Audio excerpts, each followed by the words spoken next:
It's over. Caitriona Balfe drops bomb. Husband Tony McGill divorce her for Intmate with new BF. A letter with no address. It was raining when Caitriona Balfe walked into the small Chelsea flat she had rented when she first arrived in London. Not the heavy, stormy kind, but a thin, steady rain that coated every wall with a layer of old memories. The room was pristine. The old wooden floor was slightly scratched, the moss-colored armchair she had bought at a flea market, and the round mirror on the wall where she had stood to admire herself when she was an unknown model.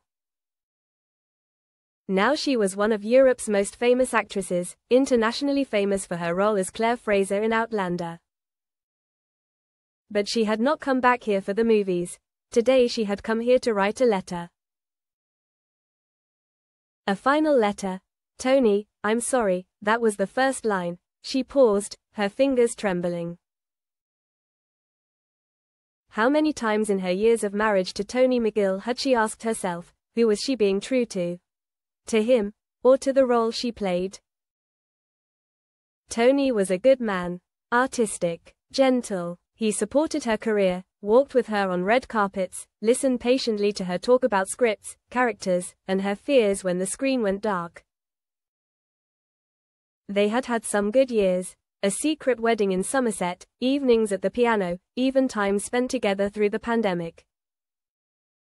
But there was something missing in Caitriona's eyes. A void, an untouchability, the silent truth.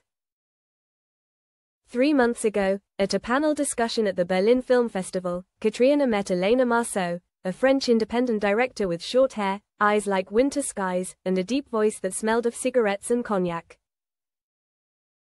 Elena didn't ask Caitriona about Outlander. She asked, "If you're not Claire Fraser, then who are you?" The question left Caitriona speechless. That evening, they walked along the banks of the Spree. No flirting, no crossing of boundaries, just two women talking about the weariness of always having to live up to a stereotype, of always having to be the gentle wife, the sensible daughter, the actress who never lost her rhythm. "I don't know who I am," Caitriona said, her voice choking. "I think I've never been myself."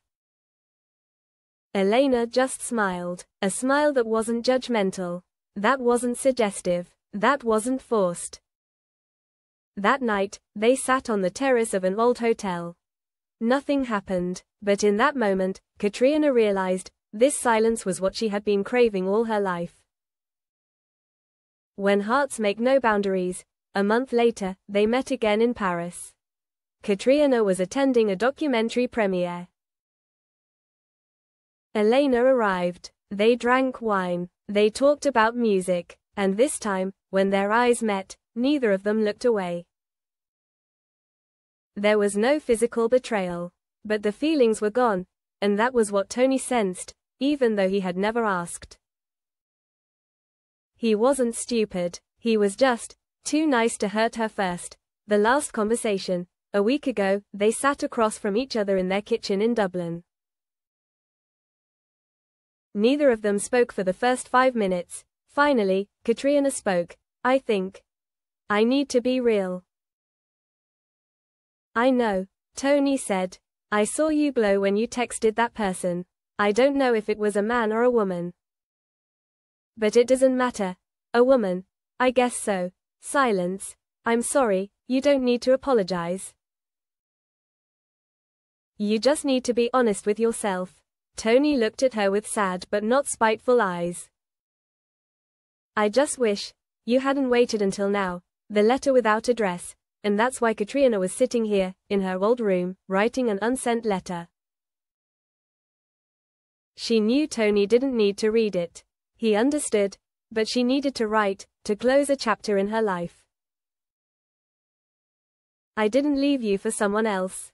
I left to find myself, someone I had forgotten for so long. I don't know what the future holds. But I know, if I continue to live for the expectations of others, I will disappear." She folded the letter, put it on the table.